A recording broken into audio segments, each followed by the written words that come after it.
Salut tout le monde! Aujourd'hui, je voulais vous jaser d'un sujet. Écoute, je vous ai épargné les jokes plates. Là. Ceux qui me connaissent savent que si c'était une formation en personne, je serais en train de sortir toutes les jokes plates de la vie là, qui seraient là par rapport à ça.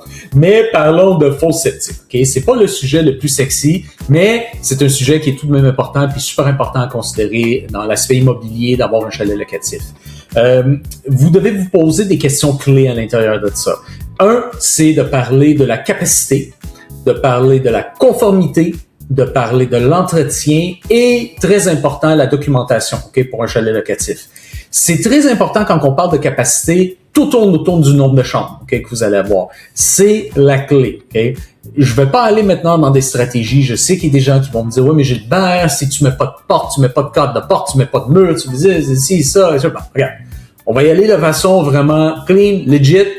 Une chambre, ça a une fenêtre, ça a une porte, ça a un cadre de porte, ça c'est une chambre. Et c'est comme ça qu'une fosse septique est dimensionnée. C'est vraiment la clé quand vous allez regarder ça. Ça peut potentiellement être une petite optimisation. Si, exemple, vous achetez un chalet qui est un chalet de chambres, vous avez de la place pour faire 4 chambres, vous devez changer de la fosse septique qui est à la fin de sa vie utile. C'est une même négociation, pourquoi pas? Et assurez-vous que avant tout vous êtes conforme. Maintenant, vous allez poser la question à la municipalité. La municipalité va vous dire « J'ai pas le droit de vous répondre, vous n'êtes pas le propriétaire ». Mais vous pouvez faire, dans la grande majorité des cas, des demandes d'accès à l'information. Ça va prendre peut-être 2-3 semaines et ils vont vous fournir une version raturée avec des éléments qui sont barrés sur s'il y a des infractions ou s'il y a quoi que ce soit. Ils vous diront pas que c'est conforme, mais ils peuvent vous confirmer qu'il n'est pas non conforme. C'est une nuance importante, mais ils vous diront pas que c'est conforme. Ils vous diront, nous, on n'a rien. Parfait, c'est une réponse. Maintenant, vous devez poser plus de questions. Ça ne veut pas dire que le tout est bon là, quand vous regardez ça. Et faites vos devoirs en amont. C'est avant d'acheter, c'est là qu'on fait ces vérifications-là, pas après surtout. Assurez-vous qu'elle est conforme aux normes municipales qui sont en vigueur, parce que il se peut que vous avez des droits acquis, mais il se peut aussi qu'ils viennent vous mettre à l'infraction parce qu'ils ne savaient tout simplement pas qu'il y avait une non-conformité. C'est important.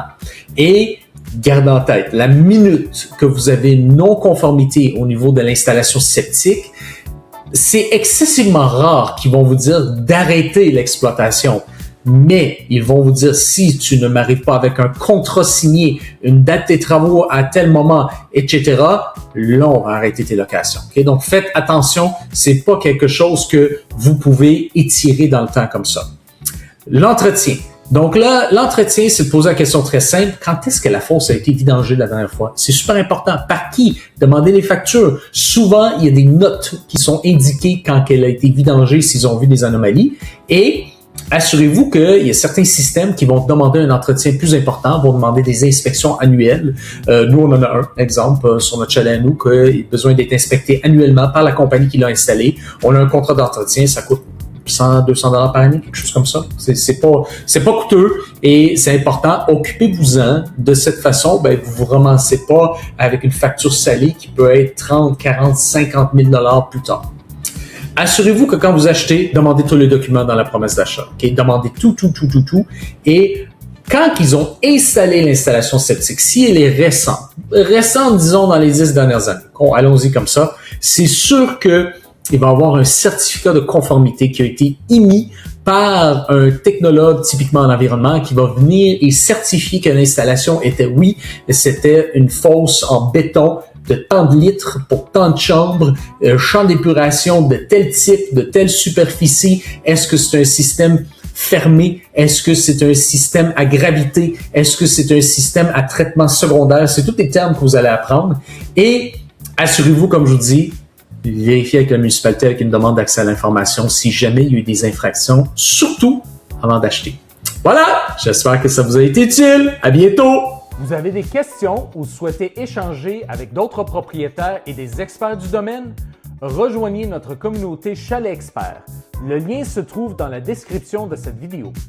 On s'y retrouve régulièrement dans une session mastermind pour partager nos défis, nos idées et trouver des solutions ensemble. Au plaisir de vous y voir!